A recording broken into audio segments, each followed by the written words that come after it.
Okay, welcome everyone to the open meeting agenda or the open meeting of the Guelph Police Services Board. I want to welcome everyone who's participating, and I'll call the meeting to order. Our territorial acknowledgement is today we acknowledge the Mississaugas of the Credit First Nation of the Anishinaabeg peoples on whose traditional territory we are meeting. Okay, item number 3, are there any declarations of conflict or pecuniary interest under the Municipal Conflict of Interest Act? Not seeing any.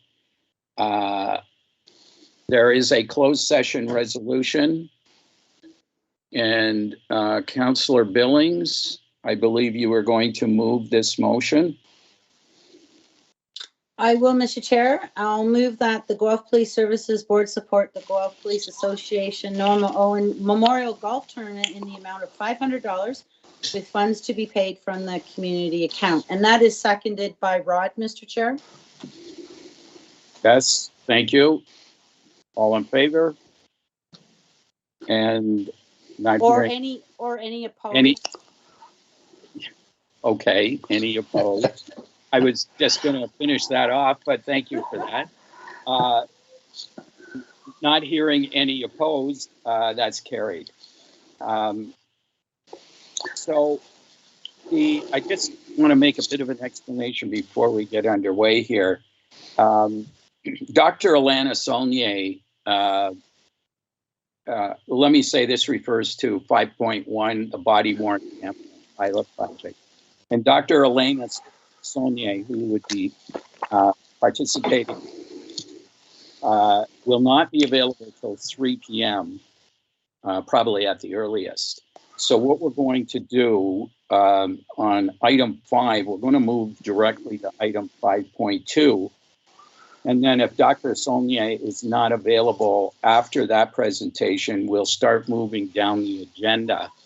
But all indications are that she will be available right around 3 o'clock. So I just thought I'd let you know that because it's a little bit of a jog in the agenda. So, Chief, did you want to introduce item 5.2, which is the Downtown Resource Officers Project? Sure. Thank you, Mr. Chair. It is a pleasure, actually, to introduce Sergeant Dustin Howe. As you recall, for starting in 2020, the spring 2020, we had initiated a pilot project, which was our Downtown Resource Officers. And because of the results and the hard work of Dustin and many of our members, we made the decision to make that a permanent program that started January this year, 2021. So because of the work the program's done, the investment that the community made in that program, I wanted to give the board and the community an opportunity to hear from Dustin, who's going to provide us today with kind of an overview of what the program has done from January to now, and kind of looking into the future, what we hope to achieve. So without further ado, Mr. Chair, Dustin, I think the floor is yours. Thank you, Chief. And good afternoon, Chair Carter and Mayor Guthrie, Councillor Billings, Mr. Curran, and Mr. McSherry. Like the Chief said, my name is Dustin Howe, and I'm a sergeant with our service. For the past almost 2 years, I've worked in our community mobilization unit, and one of our strategic priorities is the downtown. And one of the priorities for myself is downtown as well. I just want to make sure it's a safe and vibrant, sort of vivacious place. We work towards this every day at the Guelph Police Service, and I appreciate the opportunity to come and talk about this and some of the strategies and results of what we've been doing. So I'm going to share my screen here. I have a brief PowerPoint that I'd like to share.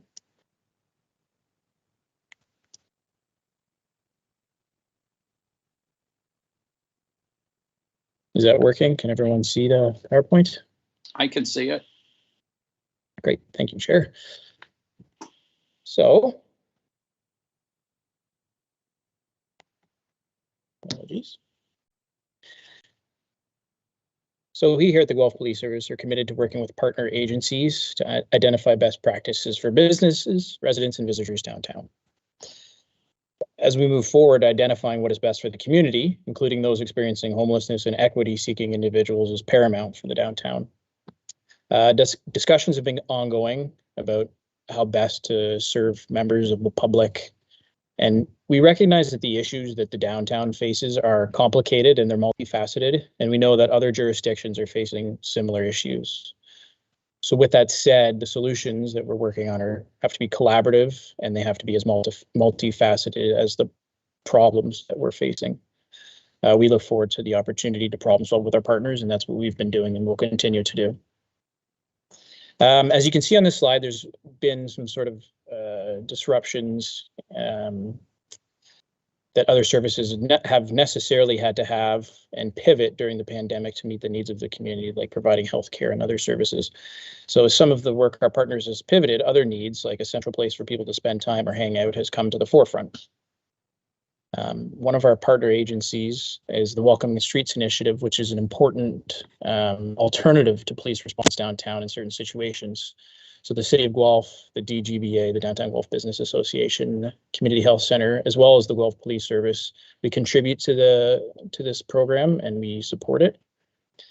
And as we begin to prepare to leave the pandemic, a focus on how we and the Welcoming Streets can work both collaboratively and independently to best serve businesses, patrons, and everybody downtown is really, really important. And as I mentioned, CHC is one of our partners, and there's a number of partners downtown. I don't think I could list them all because there's well over 500 businesses downtown that we try and work with, but other ones include the DGBA, the Drop-In Center, Hope House, and most importantly, the community as a whole is a really big partner of ours. So some deployment highlights. So in April, April 2020, 4 officers were assigned downtown, and their emphasis was to be on engagement, visibility, and being present. There's also a downtown liaison officer who works exclusively downtown. There's support from all the operational units of the police service to the downtown community, and specifically from the community mobilization unit and the tactics and rescue unit, who at different times of the day and night, all different times of the day, conduct foot patrol, bike patrol, and especially when licensed establishments are open during the evening hours.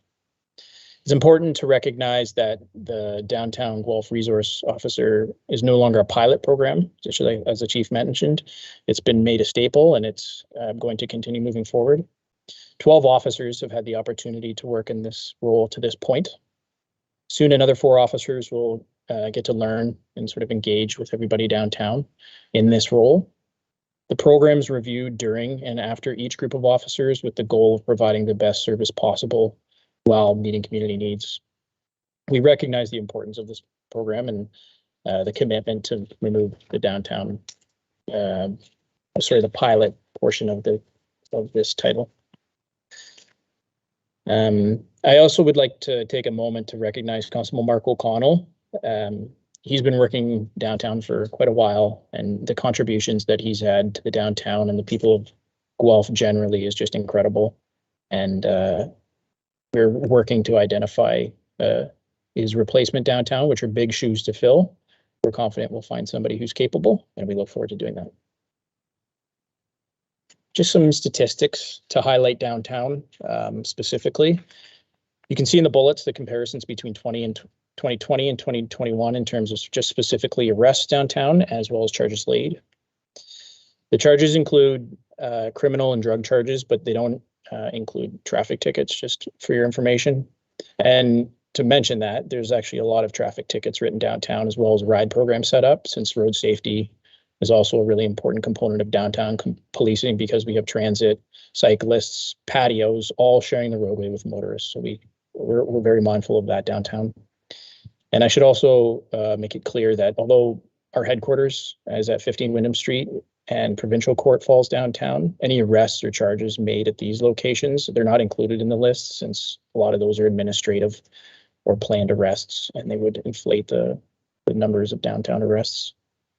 And you can see that the number of arrests downtown this year will be slightly higher than last year.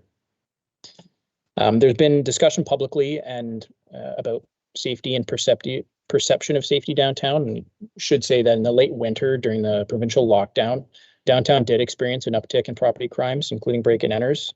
But many of those crimes have been solved and are before the courts now, and a person or persons have been arrested and charges for those offenses. Enforcing applicable laws, crime prevention and assisting victims are some of the core competencies of policing and things we really emphasize downtown. And I just want to clarify operational boundaries for downtown. For us, we define it as sort of Wellington, Woolwich Streets, Gordon, and Norfolk Streets, where they intersect, intertwine, and take over each other's names. Because I understand from the community sometimes they refer to the leafy donut around the downtown as part of the downtown. So I just want to clarify that we're talking about specifically the boundaries that I just mentioned. And there's been many proactive investigations downtown. Some have led to recovered stolen vehicles, controlled drugs and substances, cash, other things that we're alleging are tied to criminality. And actually just a week ago, an officer on a bike downtown observed somebody sitting out openly with allegedly $5,000 worth of drugs just in the public, and they were arrested and dealt with according to the law. So the future, as we look forward, so we understand the commitment that the community and the city have made to the downtown as a whole. And we understand the rich history, the offerings, and the future that downtown Guelph has. And we believe that we're progressing and moving in the right direction. But we also acknowledge that there's learn to grow, improve, and learn. So moving forward, we're selecting new candidates for the Downtown Resource Officer program and exploring realigning start dates, tenure, things of that nature downtown. And also, as I mentioned, we're working to fill the role of that Constable O'Connell filled, which is the downtown liaison officer role, which is sort of the staple downtown. We're working to fill that and hope to have it filled very soon. It's very important to us that that we are part of the solution to downtown. We're excited to be a part of the continual growth and ensure the safety of everybody who lives downtown, works downtown, and visits downtown. So, any questions? Rod.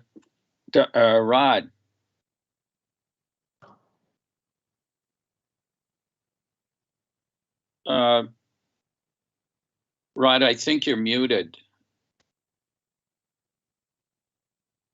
Yeah, so I got a couple of questions. So the first one is, what special training do the officers receive before they join this unit? Because they're going to be dealing with mental health issues. They're going to be dealing with crime. They're going to be dealing with the student problems. So I'm just wondering what training they get. Also, I see the uprise and arrests. Do we have any crime prevention programs that we're giving to the merchants and people downtown? So I'm not maybe okay. Yeah, the first part is for training. We've encouraged them to, well, it's actually mandatory that they had to spend time with Constable O'Connell to learn from him because he's like I said, he's a staple downtown. Some training with Impact on how to deal with people in crisis or with mental health issues. We encourage them to visit some of the sites downtown, like the Community Health Center or the Safe Consumption site, and they also work with the Downtown Guelph Business Association and sort of orient them that way. And the second part of your question had to do with crime prevention strategies. So we work on sort of a smaller basis independently with each business to try and identify their specific concerns, because what might work for somebody on Cork Street might not work with somebody on Wellington or Folk or something like that. So there's no specific overriding program, but that's just on a smaller basis. We work towards that. Does that answer your question, Mr. Kern? Sure, thanks. Are there questions for Sergeant Howe? Mr. Chair, it's Mayor Guthrie. May I ask a question? Yes. Very quick comment. I just want to really thank the senior leadership team through the board who has made this a priority over the last couple of years, to the chief and the deputy understanding the seriousness of this unit, creating it as a pilot and making it permanent. Dustin, to you and the crew that I know has been down there for a while. I also want to just make a comment that I've heard such great things about how you are keeping the community safe, but how you interact as well with everybody that is requiring help or just lending a hand or directing people to the right resources that they may need that don't involve handcuffs and don't involve enforcement.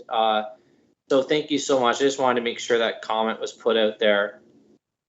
What would you say, though, my question through you, Mr. Chair, is what would you say you have seen over the last couple of years as how much impact COVID has had on the downtown, specifically in regards to, as we know, a lot of the interaction with some of those in the downtown may be a struggle due to the fact that there's no gathering being allowed indoors.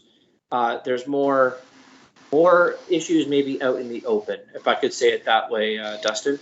How are you and your unit experiencing that, and can you translate how you're experiencing that to the board and to the public? Thanks for that, Mr. Mayor. Yeah, I think you're right. I think that the pandemic has brought a lot of things to the forefront that maybe people didn't see before. Like you said, gatherings being one of those things. The equity-seeking population, as they're called, or people experiencing homelessness, they need a sense of community as well. And when they don't have somewhere to gather and they don't have somewhere to be with people like them, it's difficult, just like it is for the rest of us. And those things are now out in the open for everyone to see. And some people aren't used to that, and they don't know how to react or how best to deal with it. And it's difficult. This is a difficult problem for the community, and we're working very hard with our partners to find answers for everyone. Yes, thank you very much. I appreciate that. And then another question I had, and I only have two more, hopefully they're quick, Mr. Chair, is you mentioned that other services that are experiencing similar things within sort of the urban downtown settings. Do you share your learnings and your issues from a downtown unit perspective with other cities in the area and talk to them, share best practices or share stories about what's working, what's not in other areas as well? Yeah, we absolutely do. So we've had conversations with Waterloo Regional Police Service. We've had conversations with Belleville Police Service. Actually, other services are looking to adopt the one program that I mentioned earlier, which is the Welcoming Streets Initiative. But it is important to note this isn't unique to us, and we are sharing best practices and finding provincially solutions that work for some, usually work for many. Yeah. All right, thank you.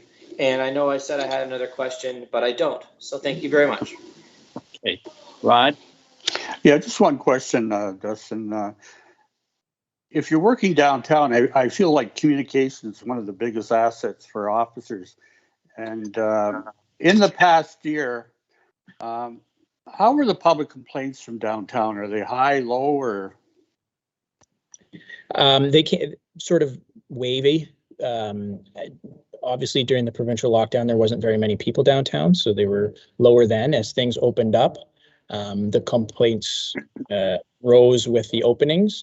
It's important to remember that the officers were downtown during and through all of the pandemic, and homeless people were downtown through all the pandemic as well, or living rough people were downtown through all of it. So when the shops weren't open and the general public weren't downtown, there weren't as many complaints, but as things opened up, they increased. In relation to the officers, though, do we get many public complaints about the officers? Public complaints, to the best of my knowledge, we have received very few public complaints about the downtown officers. Well, that shows that we have good communication skills with those officers. So. I absolutely agree with you, Mr. Curran. Yeah, I actually, if most of the time we hear really positive feedback from businesses and partners about experiences that they had for the most part.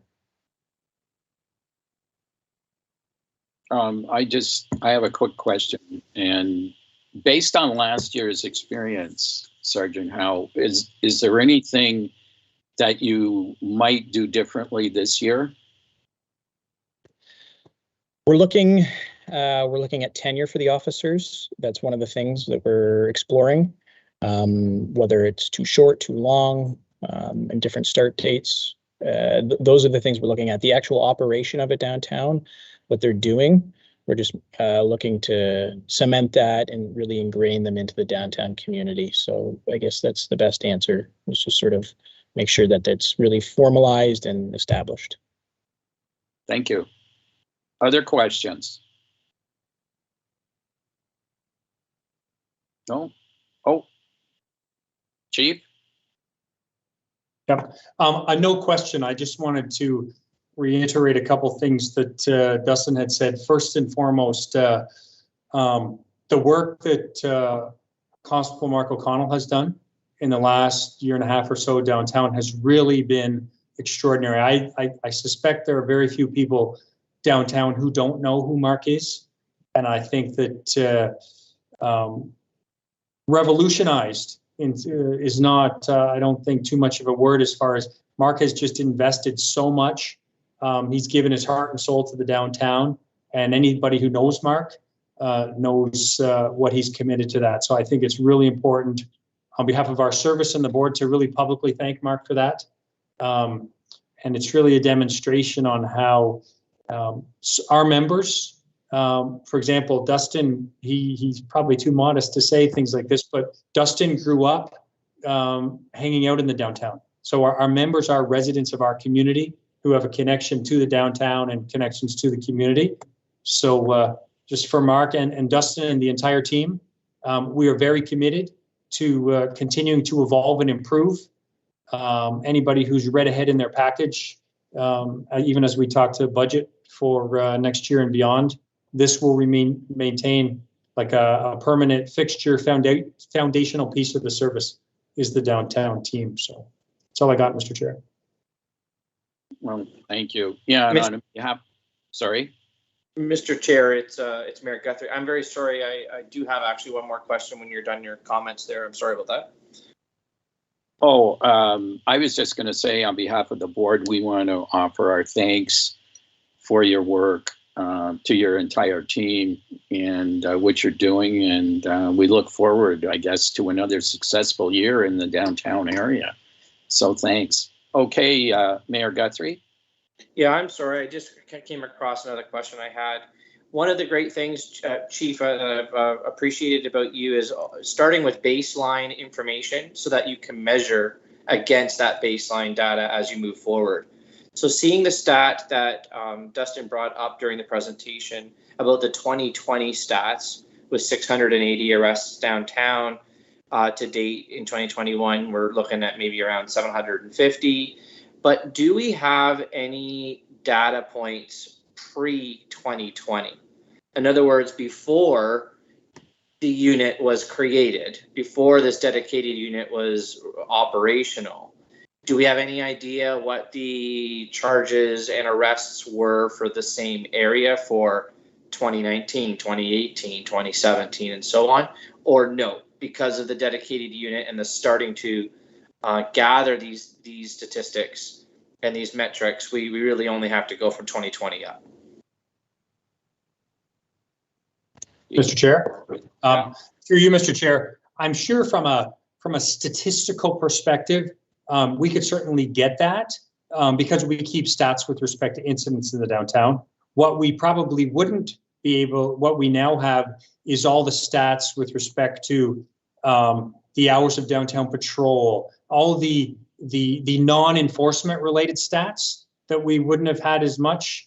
And Dustin may have some of those, but if you recall, Mr. Mayor, in through 2020, like the hundreds of hours of patrol and bike patrol and just being engaged downtown. So we could get those numbers for you if you want the other numbers. Well, only if they're like easily available. I mean, every year we move forward, we'll at least have another year of data the way it's presented today. I guess I just wanted to make sure, well, not make sure because obviously it's working, but to show with the numbers that it's working, that the dedicated unit is making the impact that we want it to. Obviously it is, both from a statistical part of enforcement, arrests and charges, but also just from feedback as well, positive feedback from the community too. So I'll leave it to you. It's not a request. I just wondered if it was available. Up to you. If it's easy to give to the board another date, so be it. Okay, and then I think it's also what we've really been mindful of, and we've had conversations with Marty, actually this week and last week, but is just the importance that the community has expressed with respect to just being visible, right? Some of the things we may not be able to capture traditional stats, but just being visible and seeing our members downtown really means a lot to the downtown community. Rod? You're muted, Rod. Just a couple things in relation to stats that I'd like to see, not just arrests, but maybe incidents, total incidents downtown area. And also, if we look at what we've solved down there, any crimes we've solved and stuff like that, to go into the stats. And plus the hours of patrol downtown, so we know how many hours the officers are down there. Just a few things if you could add that. And I can tell you, year to date so far, we've had well over 700 hours of foot and bicycle patrol downtown, which is a good number in my mind. And how many calls for service, Dustin, do you have? I don't have that offhand. It's in the thousands, like many thousands. Yeah, well, that would be a good stat for us to have, just to show how much that downtown unit is needed. Sure. Well, and then it's important to clarify the downtown resource officers, through you, Mr. Chair, to Mr. Curran. They're not the only ones who will be responding to calls for service. Like you'll see the Zone 4 calls coming up in the crime calls report from January to June this year, but it's all the other members who respond to those as well. So it might take some work to filter out just the downtown resource officers. So I think it's important, and it's a good opportunity to highlight, in addition to the work and service that the downtown resource officer and the whole group provide, it's all the other members of the service, whether it be TAC or many other members who are from other zones, are available to support the downtown community as well. So it's, that's probably enough said, but it's not just the 5 folks, it's a whole bunch of other people who are there to support the downtown and Zone 4 in general. Any other questions? Not seeing any. Thank you very much, Sergeant Howe, for spending some time with us today and giving us a presentation. And all the best going forward. I guess we're probably approaching the end of the summer fairly quickly, but this might take the form of a question now that I think of it. How does this extend to a certain time in terms of what you do downtown? Like, do you shift gears from summer to fall to winter? There's certainly different priorities at different times of the year. For instance, this time of year, Safe Semester is the priority. Ensure that the return to campus and downtown and the rest of the city of Guelph for students is done seamlessly. So that's sort of the priority for September, and then that changes through the fall and into the winter. So yeah, it's a great question. Okay. Well, once again, thank you very much for spending the time with us. Okay, so I guess the next question is Dr. Saulnier with us yet? Dr. Saulnier is not on the call just yet. If we would give her just a few more moments, I'm sure she'll be with us momentarily. All right. Well, why don't we go to... Speak of the devil.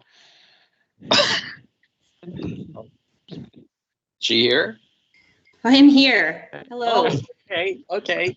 Goodness, I'm so sorry. I was boogieing from a lecture and to a more optimal space for giving you guys this lecture, this presentation. My apologies for walking in a little bit late. Okay. Do you need a few moments? to kind of just decompress a bit, or because Yeah, go ahead and talk for a moment while I open up my materials. That would be wonderful. Okay. Well, let's go to the part one, approval of the agenda, part one, consent agenda. And do I have a motion? And that's from Christine to approve the consent agenda, seconded by Peter. And all in favor? And not seeing any objections or opposed. That's carried. Okay, Chief, on the part two discussion agenda, did you want to speak to the calls for service semi-annual report? Sure. Well, if you'd like, if Dr. Saulnier would like to go, she can go now, or I can proceed, whatever is best for her. I am ready if you guys would like me to go now. Okay. Let's. Thank you for the moment. So let's get a little more formal with the introductions. This is the body-worn camera pilot project. And we have Jonathan Green, and Jonathan is in the picture with a white tie and a blue shirt, just so you know.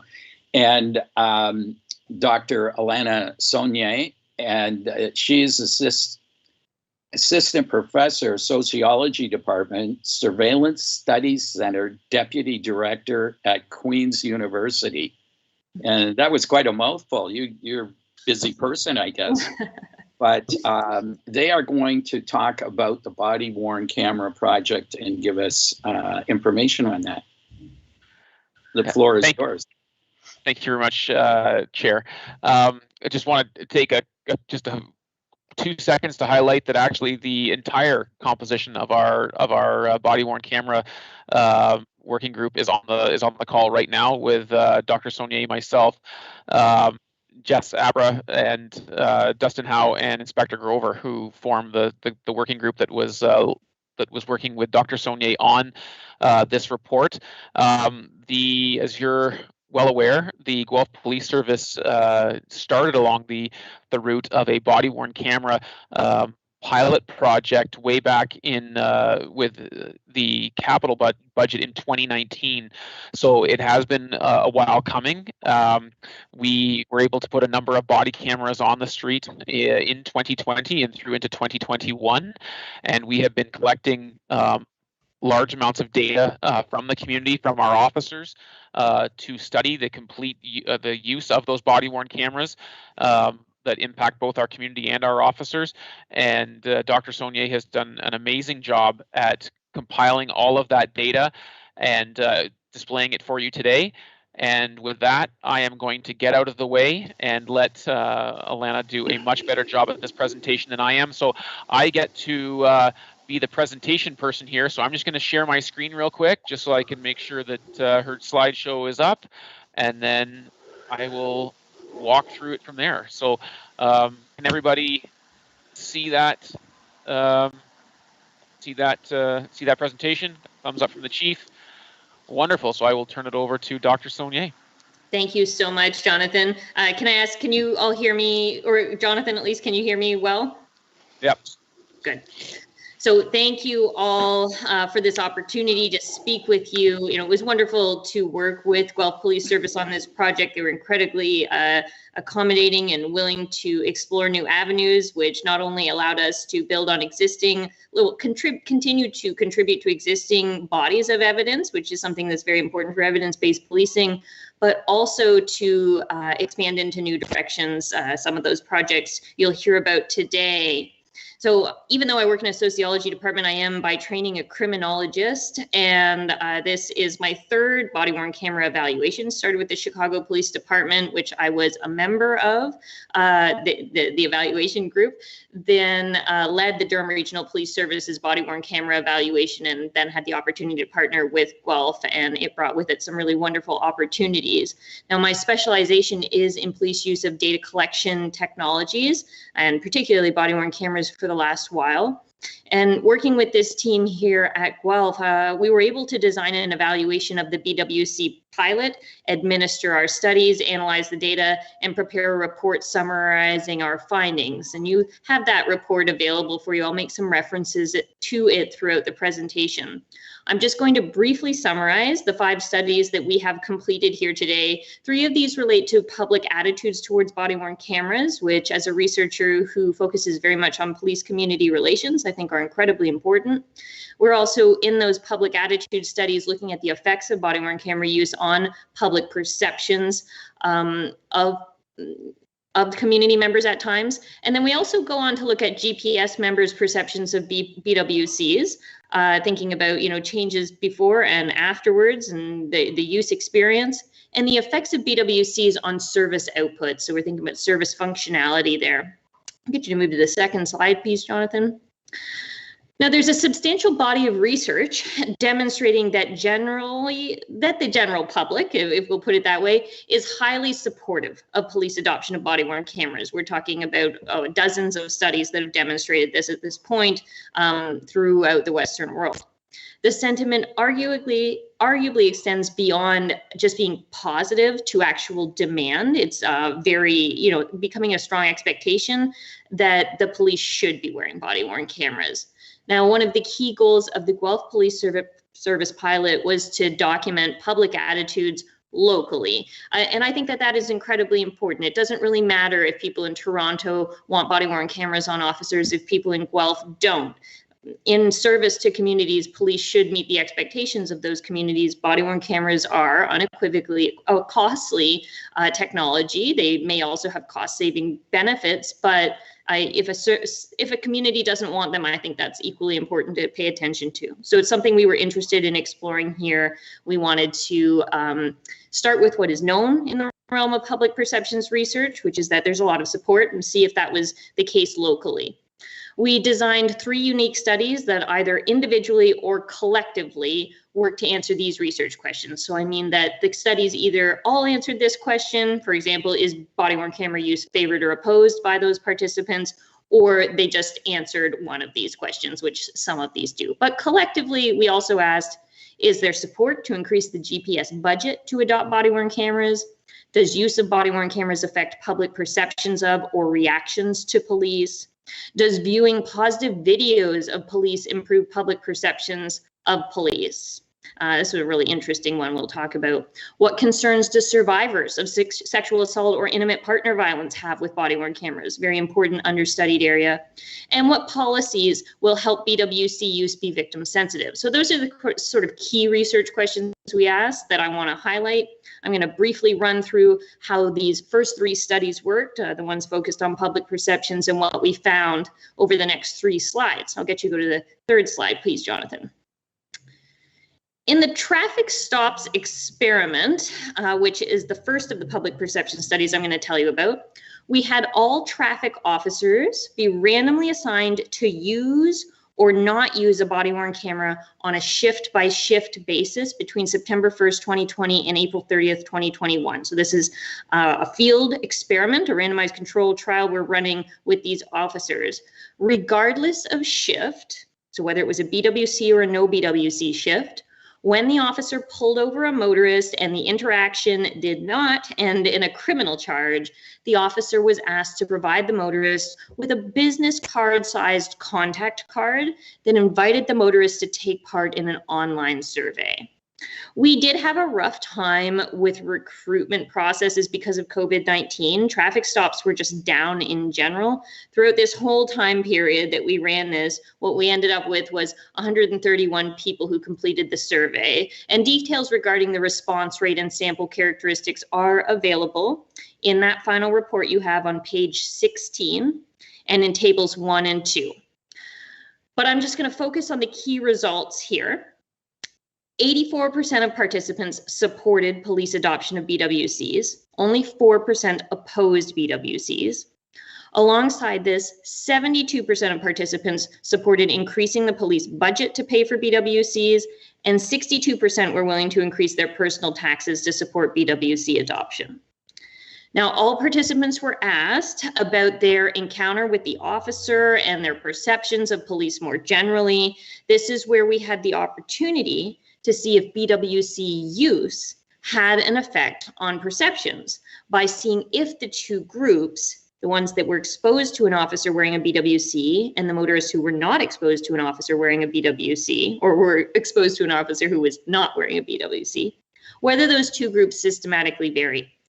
And what the results indicated was a very consistent pattern whereby perceptions of the specific encounter were not affected by the use or absence of a body-worn camera, but perceptions and behaviors relating to police in general were improved. So specifically, BWC use did not affect public perceptions of satisfaction with the particular encounter, its outcome, the evaluation of those details.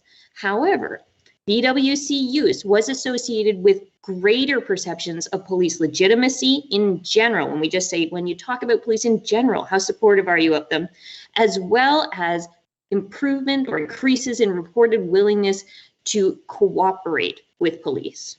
Another interesting fact, people who interacted with an officer wearing a BWC rated themselves as less polite towards the officer than people who interacted with an officer not wearing a BWC, which is an interesting little effect, perhaps linked to people evaluating themselves more critically when they're aware that they're being recorded. Now, these findings collectively say something interesting about the fact that perhaps the quality of Guelph members' contacts with the public are consistent regardless of body-worn camera presence, but that the exposure to a body-worn camera is something that people value, which we can certainly see in their overall attitudes to such an extent that it might have positive impacts on their global perceptions of police, not necessarily just this encounter, but police more generally.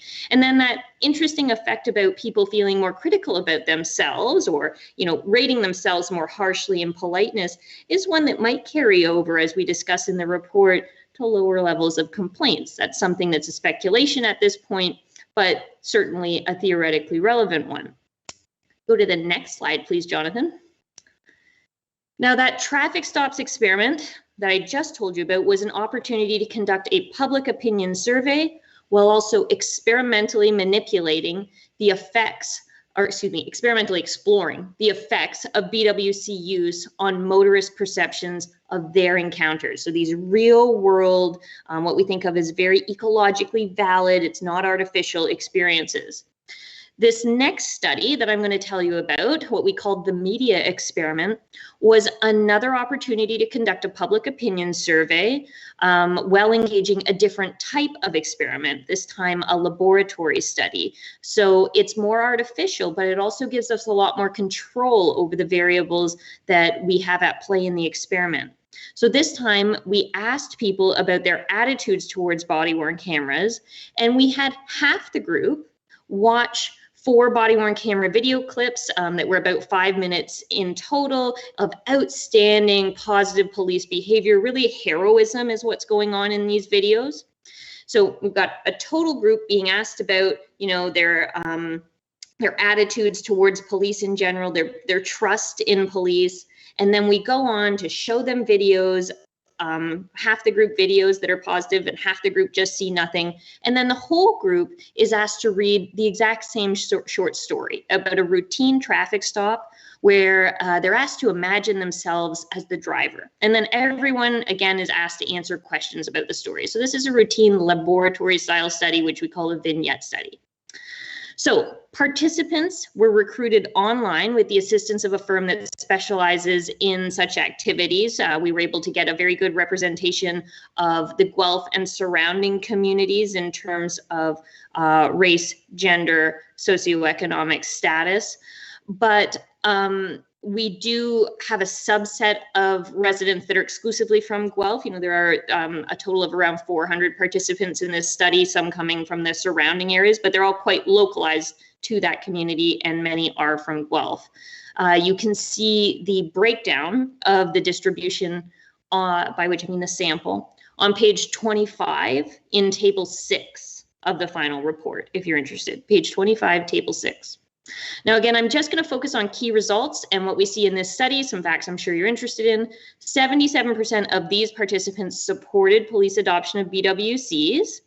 And we do have a small number, 7%, who oppose BWCs.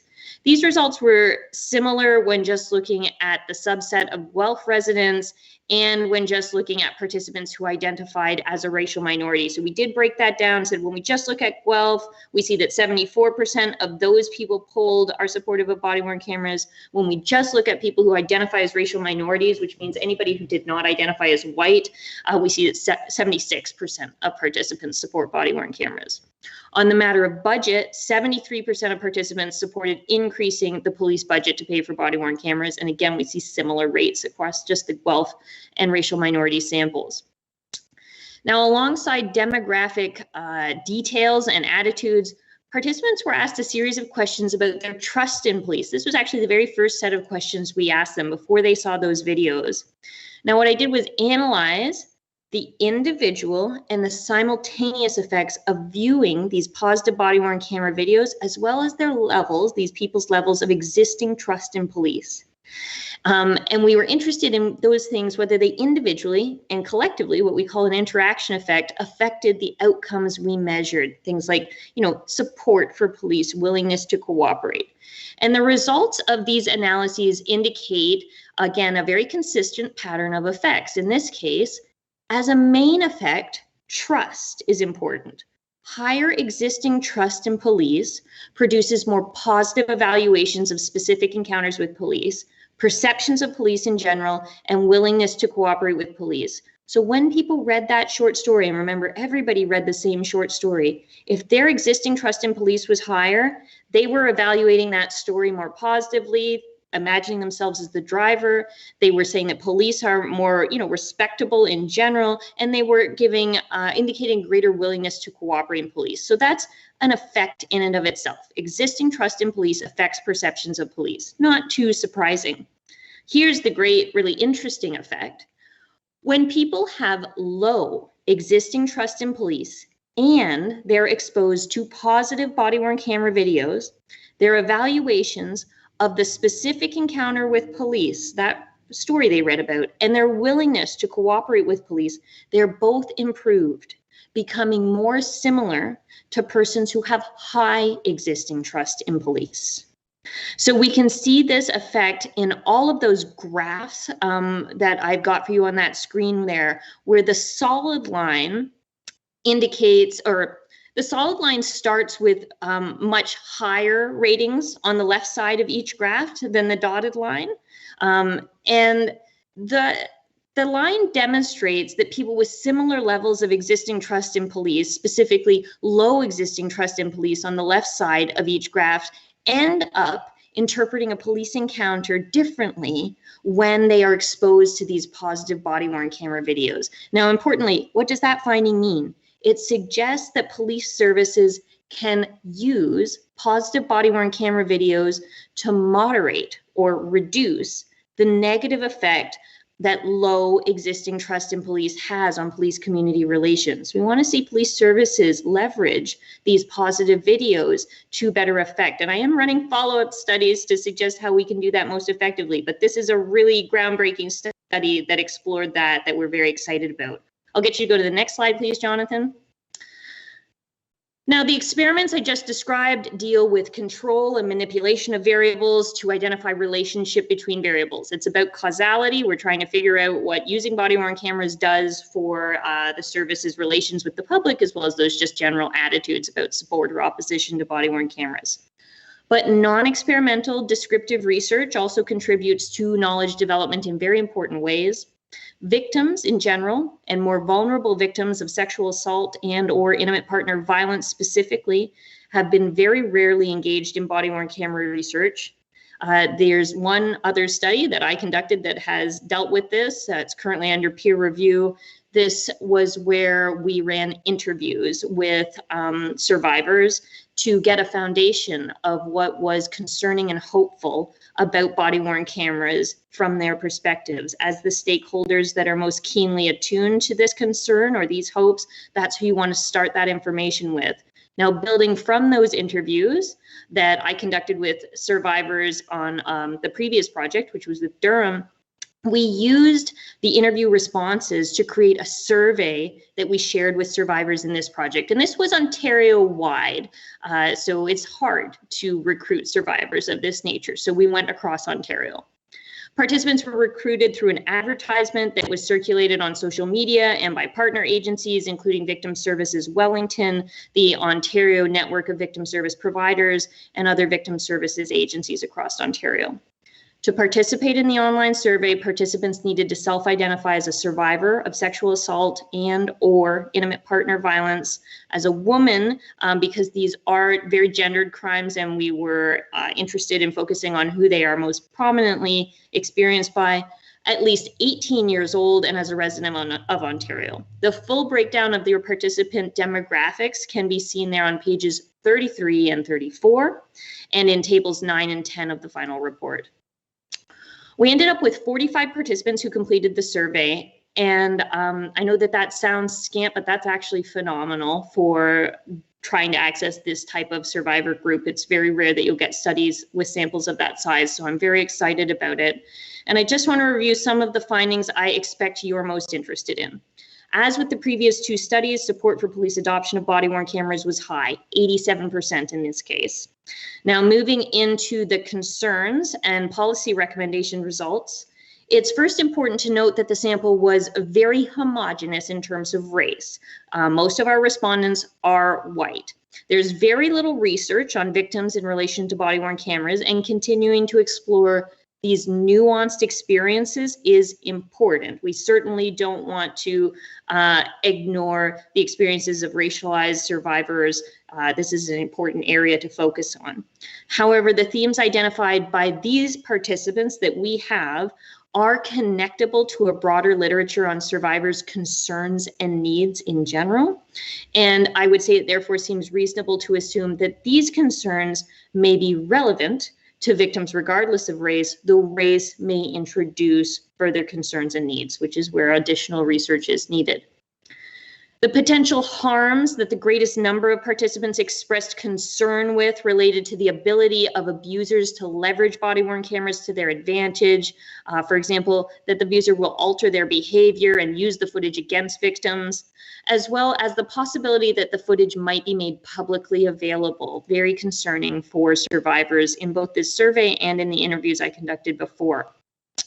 Some of these concerns are challenging to address, but I do think being aware of them and acknowledging them indicates attention to survivors, and some of these concerns may be reduced by education campaigns. For example, body-worn camera footage is very securely stored by police in Ontario and Canada in general, and has almost no chance of being shared publicly. Making this more advertised, or advertising these details in general and specifically communicating to the victims this information may be very useful for survivor-police relations, trying to quell that fear. Now, the final report presents a variety of information relevant to working towards victim-sensitive body-worn camera use. I don't have the opportunity to delve into it fully for you here right now. We can certainly talk about it in questions if you'd like, but I'll just highlight figure 7 on page 39 of the final report. Page 39, there was strong agreement from participants that officers should communicate who has access to the footage, how victims can access the footage, how long the footage will be stored, and where the footage will be stored. So in the interest of furthering rapport between on-scene officers and victims, having officers provide victims with this information verbally and/or via a small piece of literature seems really valuable. In addition, communicating this information during education campaigns and on the service's website would promote transparent information sharing. And so this is the sort of applied value we can get from a study like this, that it's able to direct the service's use of this technology in ways that enhances the relations with community members. Next slide, please, Jonathan. So we're moving away now from the public perceptions data. We were interested in the impacts of body-worn cameras on service personnel and outputs as well. A rationale for the Guelph Police Service adopting body-worn cameras is to provide information to the effectiveness of service procedures and training. So we were trying to think about the specific rationales that drove the service to consider body-worn cameras in the studies that we developed. Introducing body-worn cameras into police agencies will certainly have an impact on the actual work of policing. And there are various ways to think about these effects, including employees' perceptions and service outputs, by which I mean outcomes like calls for service completion time, number of reports, tickets, charges, among others. A largely consistent finding in the existing literature is that police officers tend to support the adoption of body-worn cameras, and that officers' attitudes towards BWCs improve following use. Looking at these sentiments more closely, specific advantages that officers associate with BWC use tend to include that the technology is perceived as improving evidence collection and accuracy, while concerns emphasized tend to center on BWCs making officers more robotic and that their privacy will be compromised. Now, I think it's natural for you to say, of course, body-worn cameras, officers are going to think about them in terms of evidence collection and accuracy, but I do just want to note that there's this distinct understanding of what the public feels about body-worn cameras and police use, and it tends to be about accountability. The public acknowledges the evidentiary value potential, but it's about improved relations. And sometimes there's this speculation that officers will also see the body-worn camera as an opportunity to be treated better during interactions. And I would say that it tends to be rare that you actually see that demonstrated in surveys. And we didn't see it particularly demonstrated in this survey either. It's not that relational component that matters to officers. It's this more instrumental evidentiary component. Although substantial research has been dedicated to officers' perceptions of body-worn cameras, civilian members' perceptions are lacking from the literature, and that was something that we explored. Now, literature review-wise, let me just say that in terms of service outputs or departmental metrics, there's a recent wonderful meta-analysis that reports on the effects of body-worn cameras on many of the sort of key outcomes that people tend to be interested in, and found that there's a lot of ambiguity. Specifically, studies have demonstrated increases, decreases, or null, which means no significant difference across all the same outcomes. And one explanation for this inconsistency in effects is that BWC adoption has nuanced effects associated with the police service adopting the technology, which I'm going to briefly run through how these studies worked and what they found over the next two slides. Next slide, please, Jonathan. So we're on the members survey. Guelph Police Service members, civilian and sworn, perceptions of BWCs, as well as job activities and occupational activities more generally. The survey, this brief summary, but you can see them on pages 48 through 50 of that final report document. They're specifically in tables 12 and 13, as well as some additional information presented in figures 8 and 9. And you're going to pages 48 through 50. Both civilian and sworn members were satisfied overall with the Guelph Police Service's rationales for BWC adoption. This is incredibly important to thinking about buy-in. You have to have that support in terms of the rationales. Both civilian and sworn members expressed considerable support for BWC adoption. In both the pre and post-test surveys, we had 85% roughly of civilian members and 77% of sworn members in the pre-test supporting body-worn cameras. And remember separately that it's not necessarily the exact same group, we'll get into that, but in post-test that number jumped to 92% of civilians supporting body-worn cameras and 78% of sworn members. So creeping up in the second administration of the survey in both instances. In both the pre and post-test, support for body-worn cameras was linked to two key attitudes. So we took into consideration a number of variables and said which ones, when we use a particular type of statistical analysis, actually seem to be associated with support for body-worn cameras. And what we found is that the key things that stand out are how useful body-worn cameras might be as a policing tool. So we're asking about its effectiveness, again, coming back to this idea of it being evidentiary, as well as the second thing being the extent to which body-worn cameras were perceived as an invasive monitoring device. And so it's these two variables that account for around 20% of members' support or opposition to body-worn cameras across both surveys. And that might feel small, but that's actually incredibly large in the real world. In the real world, the complexity of everything that influences our decisions means that we often end up with numbers even much lower than that. To have two variables account for about 1/5 of the explanation of whether someone supports or opposes body-worn cameras. So it means if we know how someone feels about the invasiveness of this as a monitoring tool, if we know how effective they believe it'll be as a policing tool, we have a much better odds of being able to predict how supportive they'll be of cameras. It's very useful information in terms of the service leveraging, information to demonstrate how they will use this technology to be effective as an evidentiary tool for police, or how they will not use that as an invasive monitoring tool that's unrealistic, that's unfair, that's overly scrutinizing. Now, finally, several advantages and concerns were identified by members. For example, members were not concerned that BWCs would impact their workload. This is good. They also believed that BWCs will improve policing and will be a useful tool for police on average.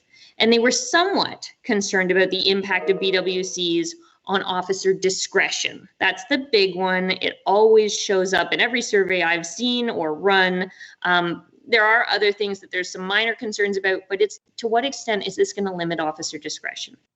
Key points to take away from this portion of the project are that members are expressing a high level of support for body-worn cameras, and that both civilian and sworn members are expressing similar attitudes.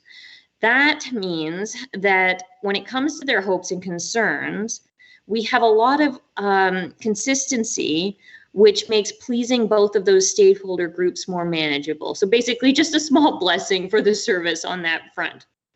The Guelph Police Service can demonstrate attention to members' hopes and concerns in ways that are likely continue to foster support for the body-worn camera program. And we outline this in chapter 3 in this brief summary section of what to really take away from these sets of studies. But what I want to highlight here is that, for example, in terms of concerns, reflecting on how officer privacy and discipline concerns might be managed for sworn members is a really useful consideration. While feelings of privacy invasion associated with wearing a recording device may be difficult to overcome, maintaining a BWC policy that keeps officers responsible for BWC activation helps demonstrate attention to officer privacy concerns in ways that can, overcome, hopefully moderate those effects. Last slide there, please, Jonathan. Now, we also wanted to review how BWC use is associated with routine police outcomes, the odds of reports being prepared, of issuing tickets, of call for service completion time, and so on. During the BWC pilot, so we're talking about September 1st, 2020 to June 30th, 2021, this is when we ended our data collection, a selection of officers, 23 in total, were required to adhere to a BWC use schedule that I prepared. And what that involved was randomly assigning these officers to use body-worn cameras on a shift-by-shift basis. It doesn't mean every other shift. It means it was a random assignment of half of the shifts in a month essentially being BWC shifts and half not. Now, Guelph Police Services records management system data was pulled with the assistance of Pride, who were so integral to the successful completion of this component of the project. Daniel Innes, we'd like to give him a big thank you there. To determine the effects of BWC assignment and use was our goal. We wanted to not only see, was a BWC assigned to the officer for this shift and what were the outcomes, but also was a BWC video produced. And we looked at this across a number of variables. You'll see the full list of research questions on page 69 of the document.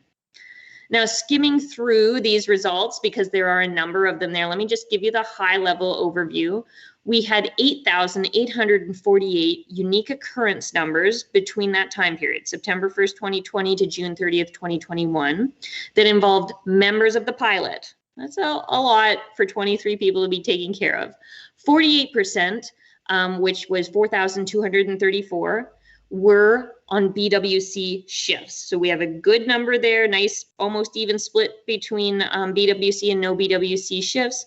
And across those 4,234 calls for service during body-worn camera shifts, officers activated BWCs in 58% of the cases, 2,471 of the calls. Now, table 22 on page 72 of your document shows the breakdown of those occurrence numbers by BWC shift and BWC activation.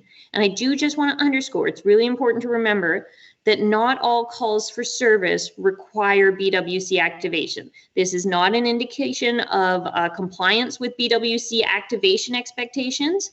That would be it would be very challenging to be able to really get into that. But it is just an overview of, if we assume that they are being activated appropriately, how frequently they are actually required to be activated in about 58% of calls. We looked at a lot of outcomes here, and most of the results demonstrate that BWC use does not affect the outcome in question. Regardless of BWC assignment or BWC use, the outcome in question is about the same. Now, that's a very typical finding in this type of research, and also one that doesn't have any real negative implications. Service members carry out their work relatively equally, regardless of whether they are assigned to use a BWC or not. But we do have some outcomes where that wasn't the case. So some specific cases I'll highlight for you are that calls for service are more likely to generate a ticket when BWC footage is associated with the call. So when the camera is actually activated, not just assigned, but activated, we do see the odds of a ticket being issued go up a little bit. And that effect is slightly larger when you focus on calls for service that are just traffic stops. So BWC activation is associated with the greater likelihood of outcomes, occurrences resulting in a ticket.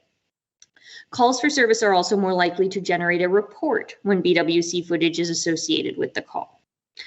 Perhaps of greatest interest to the board is the impact of body-worn camera use on operational procedures connected to productivity. So adding BWCs to an officer's work certainly involves adding some time to what they're doing. And while we didn't see that BWC use adds any time to calls, what we did focus on was activation, and we did find that for overall call types, so when we don't distinguish between anything particularly, like for example just looking at domestics, that the time between arrival and clearance was roughly 14 minutes longer when BWC footage was associated with a call, and that traffic stops as well saw it will add some time, and this is giving us some idea of what that time might look like. Overall, however, neither body-worn camera assignment or BWC activation was associated with very many substantial effects on outcomes that we were measuring, suggesting that Guelph Police Service members' performance is quite consistent regardless of BWC assignment or activation. I'm going to leave it there. I know I'm already over time.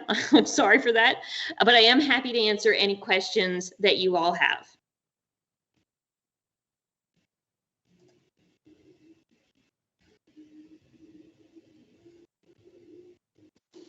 Stop sharing my screen and take questions. Go ahead, sorry.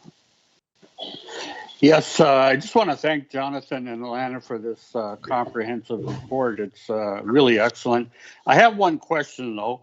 Do we have any data on cost savings defending police complaints or bringing the complaints to a successful conclusion using body-worn video? Such a good question. Okay, so we do not have data on that for for Guelph. And it's a very rare thing to actually see show up in general. And the reason is that it requires cost benefit analysis. It requires the inclusion of economists essentially in this study. And it's just been rarely done. I can point you to two things that are, somewhat anecdotal. the first one being the Las Vegas Police Department. So the Las Vegas Police Department did have someone conduct a study, an economist there, that did find cost savings specifically associated with complaint reductions, the resolutions of complaints in a more timely and less costly manner for the service. And they estimated several $1 million in cost savings. A very large service, so not necessarily highly relevant to Guelph, but certainly one that it's the most rigorous study that we have that says something to that effect, that basically the cost of the cameras was worth the outcomes in terms of the complaint resolution. And we also see something locally that is worth noting that really is in the realm of very much anecdotal evidence, and that's the Toronto Police Services evaluation. Their pilot in 2016 had a relatively, small number of officers who received complaints at all. And all of those complaints, and this is communicated to me via Mike Barsky, the superintendent who was in charge of that body-worn camera program. All of those complaints were resolved in such a way that the officer was not found to be at fault and cost the service very little in terms of resolution. And so his anticipation was that the body-worn camera program could save the Toronto Police Service quite a good amount of money in terms of the annual payouts that they make regarding complaints, based on the fact that none of the officers that they had body-worn cameras on actually move forward in that complaint process. So that's the best I can give you there, unfortunately. No, thanks. That's very important because I know it will assist our service, and actually it will assist the officers in the long run. Yes. Other questions? Bob, I have some questions. Yes, Peter, sorry. Yes, thank you. Dr. Saulnier, with respect, I know there was a very small number of people with the women who responded, but were they all in heterosexual relationships, or was there any diverse groups in that? That's a good question. So it's not something that we actually asked in the survey, what type of relationship they were involved in, just whether they identified as a survivor. You kept it pretty light on the details of that, in favor of saying, do you identify? And therefore, if you do identify, let's focus on what your hopes, concerns are. I'm sorry, I can't give you details on that, but I do think that, when you look at the published bodies, the published literature on survivors, that a sample of 45 is really stellar. I think we're going to see some good uptake in this study. So I'm quite happy with it. Okay. And I had one other sort of question, and that is a bit more general, and maybe it wouldn't be a scope in it. And maybe this is there any sort of overall linking to how this might affect officer job satisfaction in the longer term, and perhaps stress levels? It's a really good question. Sorry, were you? Sorry, I was going to say stress levels and their overall view of their employment.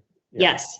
So in our case, because of the small number of officers that we had that were in the pilot, it's what we would call our power level to be able to say with statistical accuracy that there is a difference between the group of officers who is wearing and not wearing body-worn cameras with confidence that's legitimate and not just due to random chance.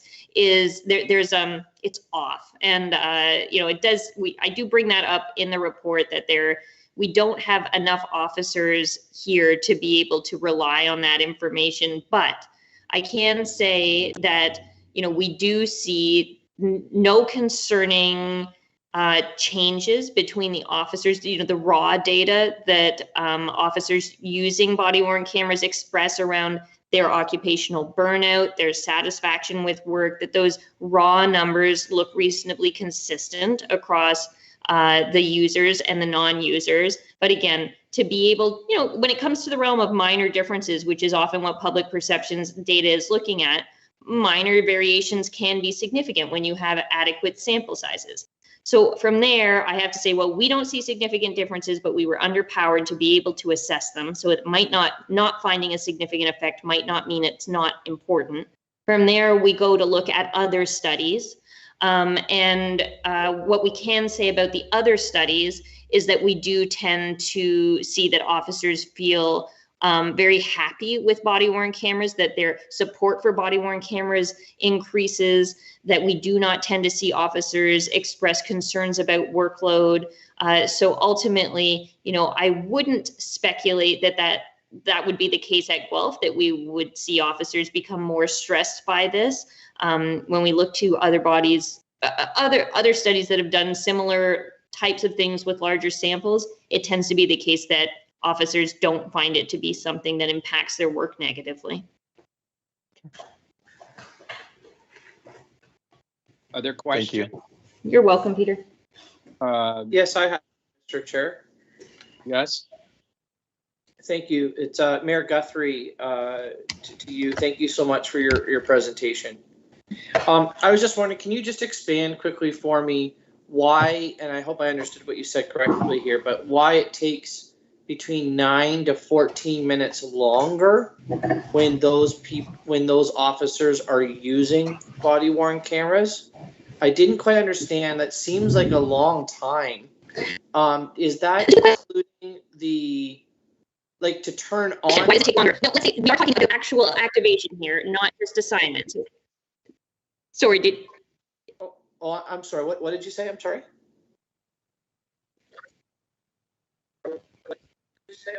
Oh, that's okay. So I wasn't sure if you were done. I cut out a little bit there from your.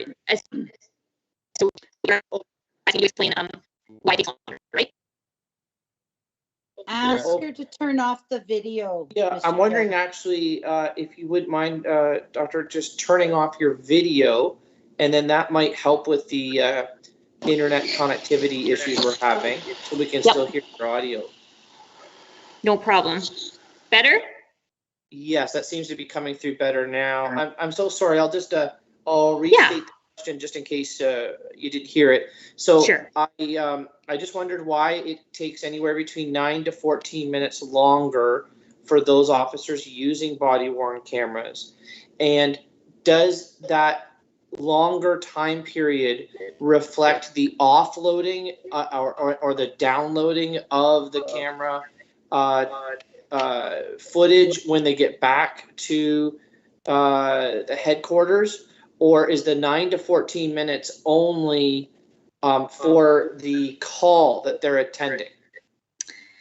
So that's a very good question. I'm going to speak to it in a theoretical sense and in the applied operational sense that we dealt with this study. So let's start with the applied operational sense. So our definition of times for calls for service was the time that the officer arrived at the call for service, so not dispatch, but arrival, to the time that the call for service was closed. Okay. Now, in an ideal world, perhaps an officer deals with calls one by one in a linear fashion and truly completes it from beginning to end before moving on to the next.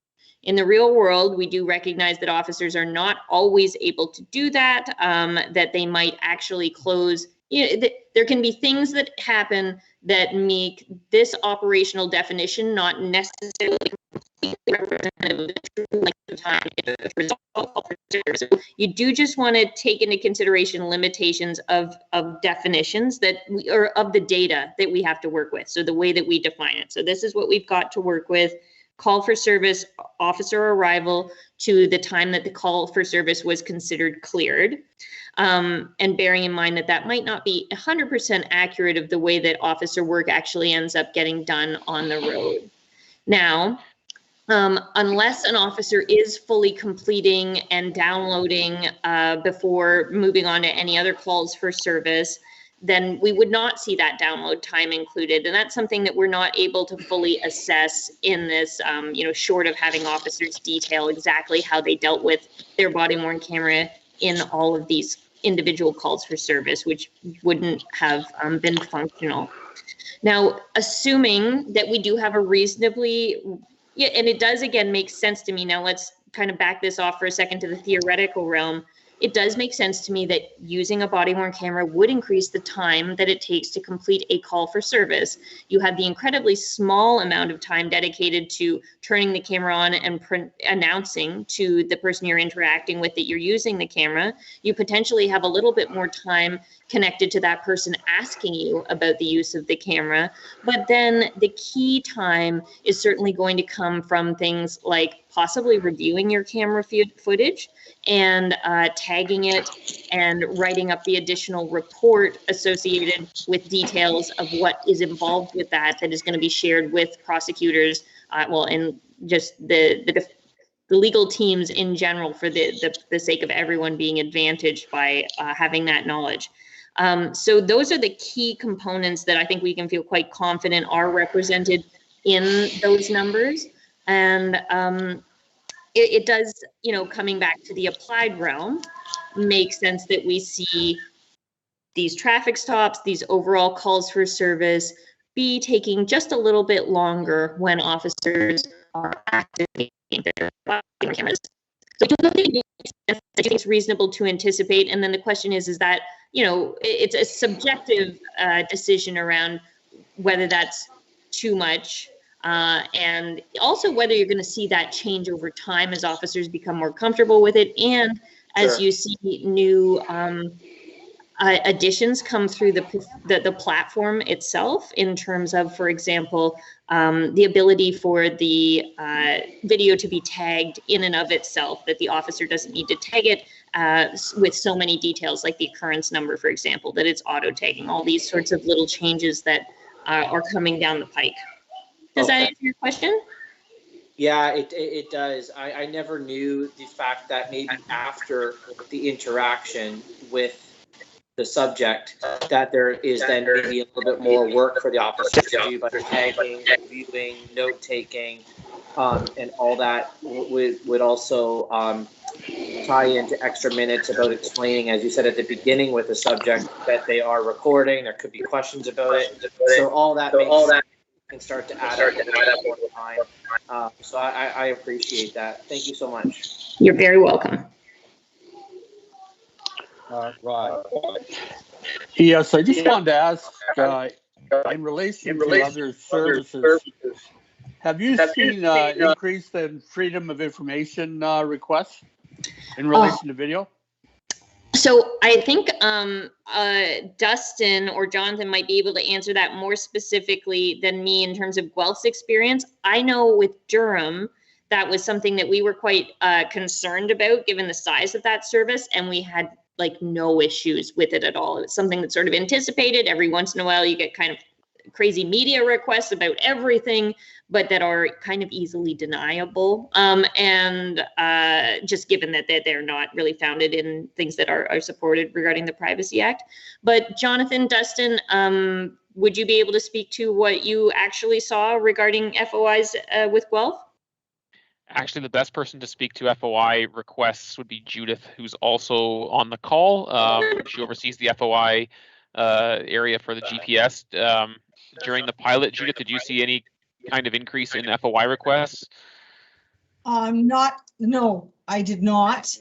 I mean, once it could very well be that once we put these out, all of our officers are using them, then we may see more requests. I think the request for the footage is going to be part and parcel of the standard request for disclosure. Certainly. Is anyone else having problems with distortion? Yes. Mr. Chair, I think it was because when you leave yourself unmuted, we're all hearing the delay of the voice going through your computer speakers, and it's creating that delay. Okay.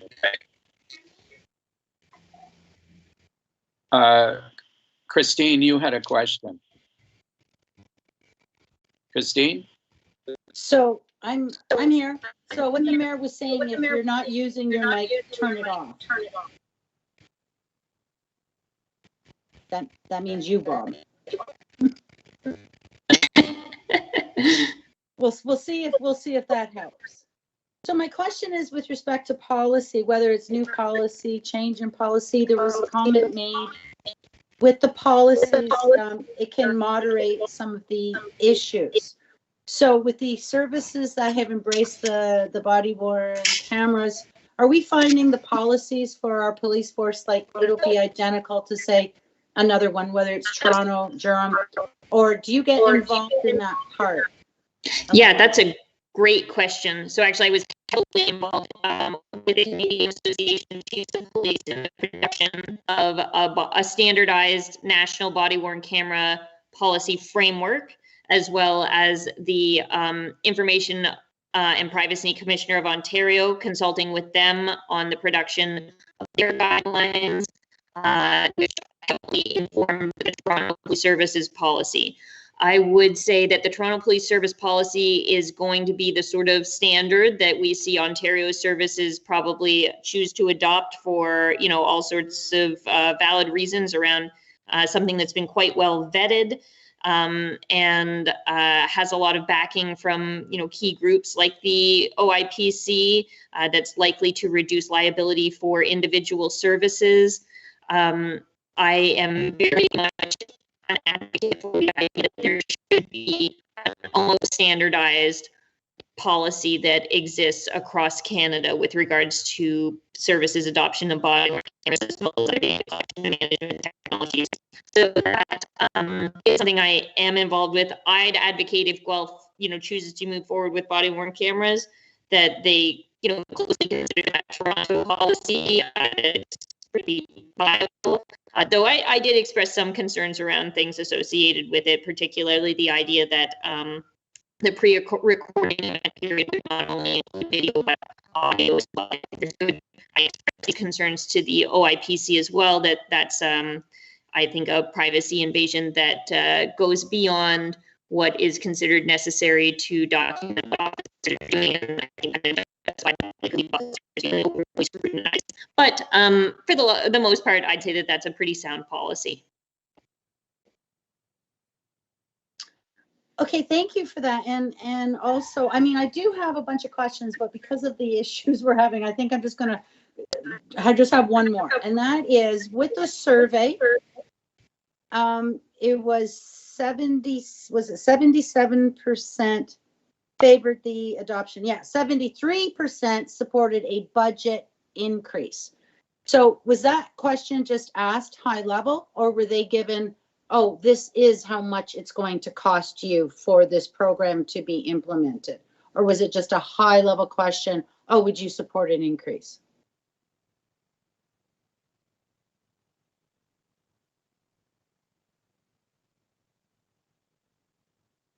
I think we lost her. Sorry, no, I think she's muted. Oh, she's muted.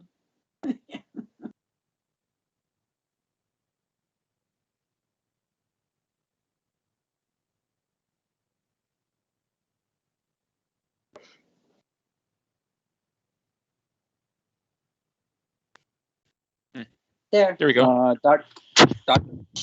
There we go. She was unmuted, now she's muted again. Mr. Chair. Oh my goodness. I'm so sorry. I'm not doing this. My laptop is having a crazy day. But your answer was probably pretty good, right? I assume as much. Let me say it for you again. So you can hear me now? Yes? Yeah. Yes. Yeah. Goodness, I'm sorry about that. So you can find the specific questions that we use in the appendices. So just so you know, I didn't expect you to look at them yet, but those are there. We do provide specific numbers. So, you know, this is the cost of the Guelph Police Service budget presently, and this is how much it constitutes from the overall Guelph City budget. Would you support an increase in the Guelph Police Service budget connected to body-worn cameras? So that was one question. They were given those specific details. And then the second question being, would you personally support an increase to your taxes? And they were given a range that was, you know, no to, I think, $5 being our lowest point to above $50 being our high point, as I recollect. And people, you know, range along that spectrum, and the specific details are listed in there regarding what excuse me, in the report regarding explicitly what people agreed to, but you know, the bulk were somewhere in that like $5 to $10 range. But when we cost that out, it does seem that would be perfectly sufficient for the cost that golf is going to need to acquire body-worn cameras. So I think you're looking pretty good there. Okay, thanks for your help. You're welcome. Other questions? Any other questions? No? Okay. And Jonathan, you're good, right? I'm excellent. Okay. Thank you very much. Yes. No, I don't have, other than I see the chief did have his hand up, but I would like to take the opportunity to thank Alana for Dr. Saulnier for all of her effort and the study that was conducted to give us true transparency from a Guelph perspective for this matter. It was a significant undertaking for the service to study the use of the body-worn cameras to make sure that they are worth the investment on behalf of the community, and I think the study indicates that that is the case. And I will leave it there and turn it over to the chief who did have his hand up. Okay, and Dr. Saulnier, on behalf of the board, I'd like to thank you for spending this time with us and giving us that comprehensive treatment of the body-worn cameras. So thank you so much, and thank you so much for disturbing your day there and driving to your house to meet with us. Oh, thank you very much. It was a pleasure doing the work. And if anyone has any questions that come up afterwards, please don't hesitate to reach out. I'm happy to continue to answer them. Thank you all very much for listening. Okay, bye. Bye-bye. All right. I think we're ready to move into part 2 of the approval of the agenda. And this is the discussion agenda. And the first item on that part 2 is calls for service, the semi-annual report. Okay, thank you, Mr. Chair. Can you hear me? Can you hear me? Yeah, I'm just going to turn this up a bit. There we go. Okay. And just before I start, I wanted to echo Jonathan's thanks, and I wanted to pass that on to as well, Jonathan, Jess, and Dustin, and Scott. There's been a lot of work that went into that. The body camera research, and not only from a transparency perspective, but providing data. Mr. Mayor alluded to the approach with respect to gathering data before initiating major initiatives, and this is certainly one of them. So I think that comes with the public trust and our fiduciary responsibility with public funds. So wouldn't have been possible without Dr. Saulnier, Jess, Jonathan, and Dustin, and Scott. So I'll move on here. So as far as the calls for service semi-annual report, the board will have seen not only in the annual report you saw in March, I think in July we presented the annual report. So this is going to be the third time in about 6 months that we've looked at similar types of stats. So I'm going to give a kind of a high level overview and then answer any specific questions and touch on Mr. Curran's question about Zone 4 of the downtown that you asked earlier, Rod. As I'm just for the community's benefit, our neighborhood 1 is the northwest east of the city, neighborhood 2, the northeast, 3 is the south end, and 4 is our downtown. This report, by the way, was prepared by Jess, who may still be on the phone. So if you have any questions, please feel free. Overall, and it's difficult to determine with 100% certainty causation, but certainly a correlation with COVID in the first half of this year compared to the first half of last year. Calls were down by about 2,000, around 3%. And if we look through, well, overall calls were down. Priority 1 or immediate calls for services were up by twice that amount, so 6.5%. And if you look to the graph that looks through some of the months as far as the call volumes, if you recall last year, the pandemic hadn't really come into effect January, February, but started in March. So I think you'll note it's The effects are likely due to the COVID-19 pandemic. Like I say, impossible to say causation, but certainly a logical correlation between them.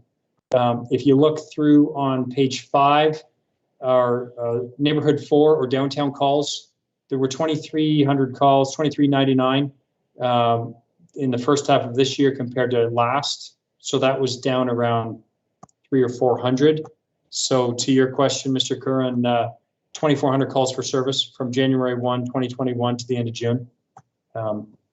Neighborhood 1, the Northwest neighborhood, continues to have the greatest volume of calls.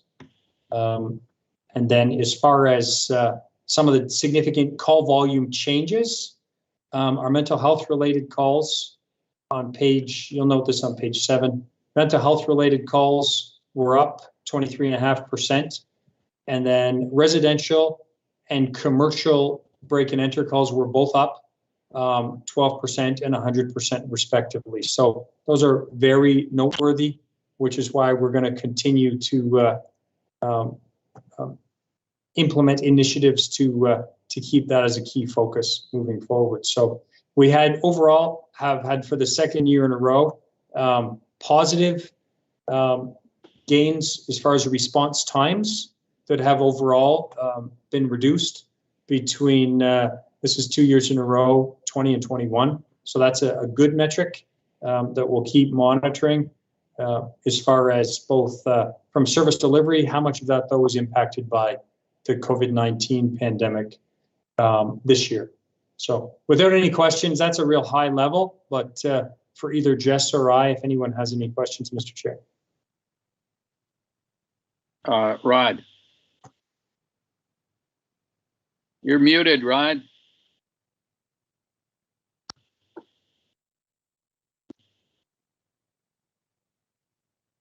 Can you hear me now?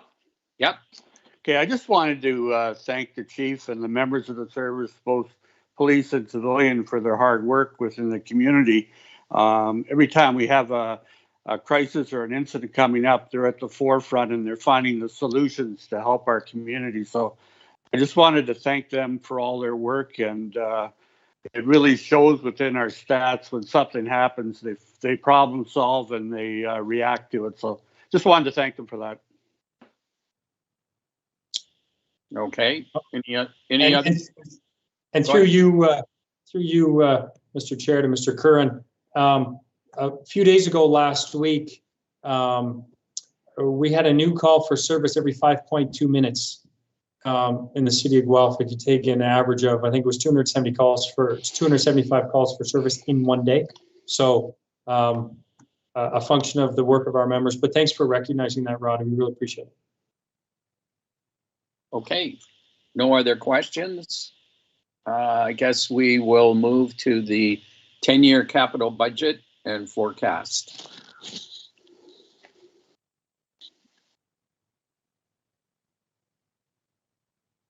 Chief? And for you, Mr. Chair, I believe that's a vote on the part of the board. I'm sorry? Unless there's questions. Unless there's questions, I know Lisa has the motion here. This is from the presentation from July. Right. Do you have any specific questions for Lisa? Okay.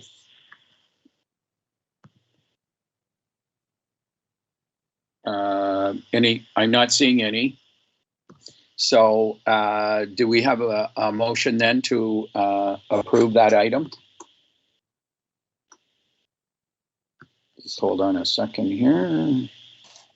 Yeah, I'll move it, Mr. Chair.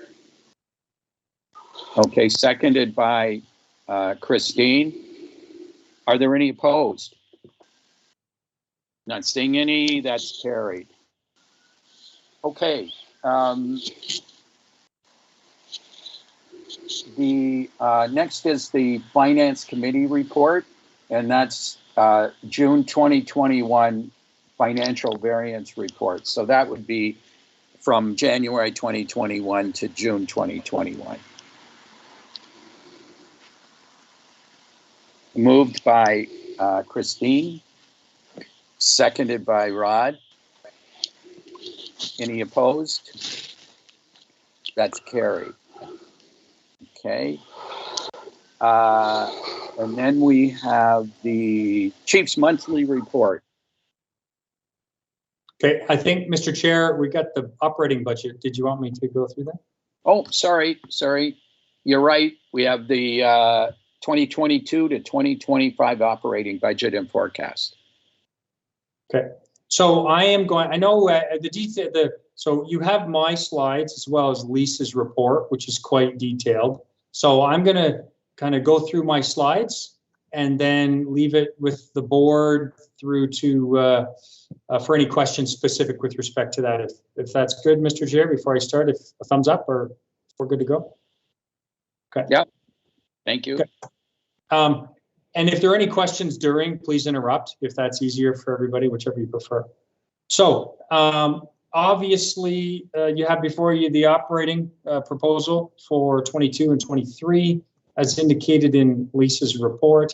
It's a budget for 22 and 3 with planning purposes for 24 and 25. Like every year, our budget, we try to ensure we can meet the community's priorities, which includes ensuring people are safe and feel safe, and ensuring that our emergency response capacity keeps pace with the city growth. As you'll recall, Mr. Chair, our strategic plan was extended to 2023. So this budget is in line with the priorities that have been set as part of the 2019 to 23 strategic plan. For the benefit of the community, those are community policing, organizational health and service effectiveness, community wellness, road safety, drugs and property crime, and our downtown. Obviously, the specifics are in Lisa's report, but some of the highlights for our 2022 operating budget, as we've just gone through Dr. Saulnier's presentation and the capital budget, this year, it's a total of 422, it's a total of 4.75 new civilian full-time equivalents. 3 of those are the resources required to implement the body camera project. And with the exception of those 3, there's only 1.75 additional FTEs for 2022, and that would be a full-time civilian occupational health and safety coordinator. The service does not have anyone in that full-time role. It's been a part-time role that's been filled by members over the years. And I think that if anything we've learned in the last 18 months, as we've been navigating through a pandemic, it's essential for both our members and from a community perspective to have a full-time, professionally trained and educated health and safety coordinator for the service. So that's 1 civilian FTE. And then the remainder, so that 0.75 FTE would be split to support human resources and facilities. So that's augmenting existing positions. That's the additional FTE. For 2022, there are no police FTEs being requested. What we are requesting is to transition an existing police FTE from a constable to a staff sergeant rank. As you can imagine, with the new positions that were created for 2022, there's been a great deal of, in addition to the new positions that have onboarded, as of yesterday, I believe we've onboarded 55 new individuals. That's both new positions and subject to attrition. So that's the overall new. So 55 new people, of which 30 of those were new in 2020. In 2021, this year, we did not request any additional police FTEs, nor are we in 2022 for a number of reasons. But one important reason is we wanted to onboard all these positions to then make database decisions on where any new resources should be. This is one position that will be a staff sergeant that will be in charge of our traffic, our tactics, our K9 unit, so we can optimize those resources and have this position build more road safety initiatives and other things like that. So again, that's the transition of an existing, not a new. Over the next year, We'll continue to look at how the new positions, as well as kind of the reallocated ones, are fulfilling the mandates, and look towards an ongoing optimization of all the existing resources. In 2023, we are proposing 4 new police and 2 new civilian resources. There are a number of areas, whether it be traffic, there's numerous areas within the service that we could certainly accommodate additional resources, but the plan would be to give us 21 and 22 to really best see where those investments should be made to benefit the service and the community ultimately. And that's the positions required to manage the growth. The reality is we continue to be one of the fastest growing cities in the province, and those growth positions are essential, but they need to be data-based and optimized to serve the community. I know for our members of the board that are on council, they will probably have seen this before. Just a overall illustration of how the community continues to grow. And the recent study by KPMG projects a population of 175,000 by 2031. So that's our proposal with respect to new resources moving forward for that. Some of the 2020 highlights. For the second year in a row, our total crime decreased last year by 11.2%. Overall, property crime decreased in 2020. Violent crime, though, increased, and our crime severity index ranking stayed consistent for the second year in a row at 16 out of the 35 CMAs in the country. In 2020, break and enters decreased by 11%, hate crimes by 7.1%, and cybercrime continued to increase again this year. So in your package, you'll see the crime severity index numbers. If you look from 2006 to 2018, we have had for many years we rested at first. So number one, meaning the CMA with the lowest crime severity in the country, that trended down in the wrong direction until we found ourselves at 19 in 2008. Thankfully, in both 2009 and 2020, I think as a function of both the work of our members, the investment of our community, for 2 years in a row now, we've trended favorably in the right direction, and the crime severity index has maintained the same. As a service, it's always been the goal to provide the community with the service they want and deserve. And it is certainly our goal to continue to improve and get back to being the safest and healthiest community in the country. And we propose that kind of a constant growth to keep up with growth is what's needed, so we don't find ourselves in a position like the fall of 2019, where we're having to grow by, it was 30.5 resources, I believe, in the 2019 budget presentation. Our initiatives in 2022, 22, and 23, ongoing development of community-focused initiatives. So both our diversity committee, our community policing committee, numerous investments, continued investment, as we discussed earlier, in our downtown resource officer program. Further development in road safety initiatives. It is one of maybe the single greatest thing that both I'm sure our councillors and our service receive comments, concerns, questions from our community is road safety and the importance of that. And also a full-time beat, so break, enter, and auto theft team / community response unit.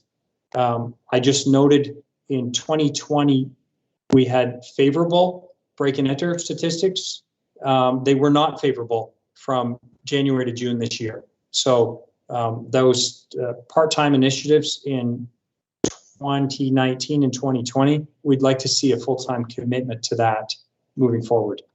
One thing we are requesting the board consider, along with the city, and we've had a series of initial conversations already with the city, but one of the multi-year budget impacts is how that our grant revenue. So as the board knows, we're currently, the city as a community is responsible to provide court security. Those court security resources are funded for like longstanding grant revenue over the years.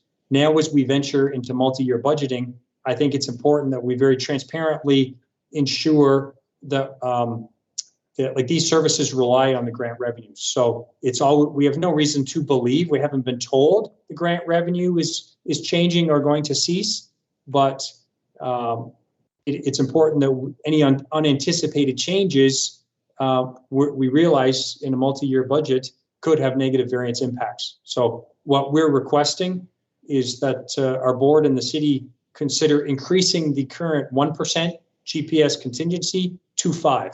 So that would make a significant change, and for us to mitigate those options if required. I'll stop there because I see Councillor Billings has a question. So I think that's a good idea, Chief. And so is the city supportive of that, finance staff at the city, with respect to an increase to 5% instead of 1%?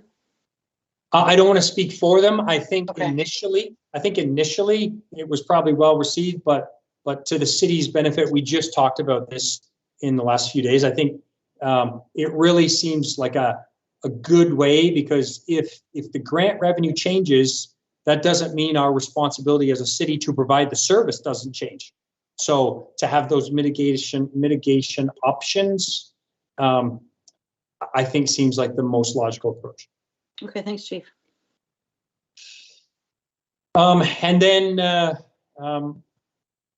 our last slide there. So metrics to monitor. You have seen this every year. I think it's important that the first year when I gave my first budget presentation in the fall of 2019, these were the metrics that we talked about, that the community should be asking us with respect to how our service delivery and how there's a return on investment for the community funds that we're entrusted with. So community satisfaction surveys. As we look towards our new annual report, our strategic plan, we will be reaching out to the community again to monitor that. Fortunately, crime rates, crime severity, and response times have all trended in the right direction in the last 2 years. So as we've said before, 1 or 2 years does not a trend to make, but they're good data points. So they're starting to go in the right directions. We're trying to keep that moving in the right direction. And the same member satisfaction and wellness. Obviously, things like our full-time wellness coordinator, who has now been with us for 9 months. All of these things are helping. While at the same time, though, our member satisfaction will be something that also gets analyzed when we look at our strat plan. And I see Mr. McSherry has a question. Yes, Chief, and through the chair, do other services share these informations amongst each other for like member satisfaction, wellness, and community satisfaction ratios? So short answer, it's very difficult to compare across. So I don't know, and that's one of the things Tracy has been doing, is connecting with whether it be looking at local municipal, provincial, or even federal. So what are they doing to kind of measure service? And we'd have to look, I suspect there is not the same metrics being used across all services. So short answer, I'm not sure. I don't think we could accurately say that, but it's not to say we can't look to provide at least I don't want to say ad hoc, but a comparative across metrics that are measured. I don't know if that helps, Peter.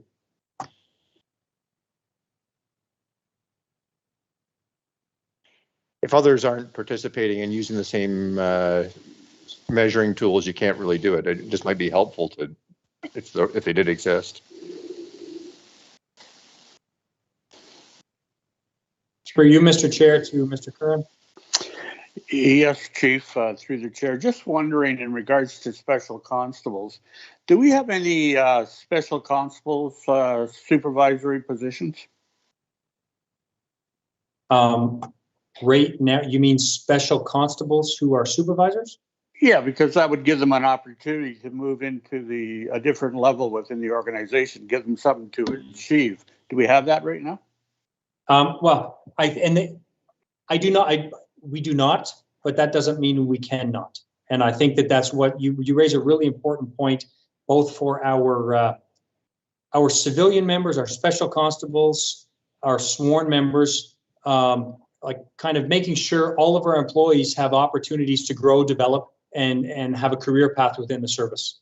So I'd have to get you more specifics on that through you, Mr. Chair, to Mr. Curran, but we're very alive to that, and that's something we've talked about a lot recently within the service, is making sure both sworn and civilian, all of our members have developmental opportunities. Thank you. Okay, any other questions? For the Chief, were you done? That is, I've tried to be uncharacteristically brief, Mr. Chair. So I'm good for questions. Okay. Christine? So through you, Mr. Chair, with respect to the budget, these capital transfers can have an impact on our budget. And so I was just wondering, so we're going to be receiving this, and a decision will be made at the next board meeting in October on the budget. Does that still give you time, Chief, in order to work with respect to these capital transfers? And could there be a difference, a decrease in the budget that we would see coming forward in October? Is that possible? I believe that is possible. I know Lisa's on the line as well. We have had we continue to have conversations with the city with respect to that, and I think that's part of the city is trying to ensure our capital fund is funded appropriately. So you'll see this as a new item. Kind of there was an adjustment for 21 moving forward to 22. As far as mitigating the 22-23, we'll continue to have conversations with the city, hopefully between now and the time you approve this in October. Okay, thanks, Chief. And I just want to, Mr. Chair, give Lisa a chance. Lisa, did I capture the essence of that? Yes, you did. And that was one of the comments that in the meeting with the city is we're going to take a look at our capital projects and see if there's anything that we can maybe shuffle out a year. My concern is that we almost have to shuffle it out to year 11 before it's going to make a difference. We can move it out for 2 years, but then we're going to get hit harder. If they defer from 22 and 23, we're going to get harder in 24 and 25. The other considerations for the capital transfers from the city, we're starting to get charged debt charges. So on the headquarters, there's some debt built into that as well. I don't have the detailed information yet. As the chief mentioned, we just had the meeting recently. So I want to see the calculations to see what effect anything would be if we move it out a year. Yeah, Christine. So that's good. So regardless, we'll get an update next month so that, Chief, you can explain to us, right? Yes. Okay. Thanks, Chief. That would be good. Okay. So any more questions? Not seeing any. Do we have a motion to receive?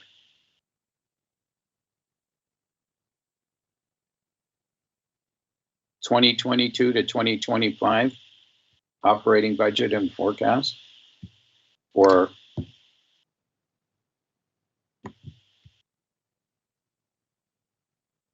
okay, I guess we don't need one. Let's move to your monthly report, Chief. Okay, I'm just trying to navigate through the screens I have open here.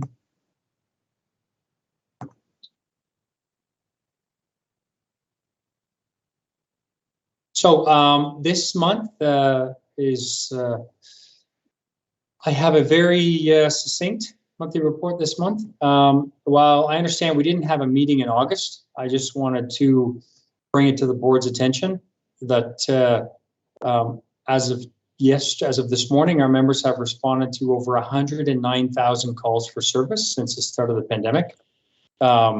It feels like it's hard to believe it's been over 18 months, but just a thank you to our members with respect to that. It continues to be interesting times for all of us, and the 100,000 mark came in August when the board didn't have a meeting. So I thought that was important. It's an important milestone for our members and the community.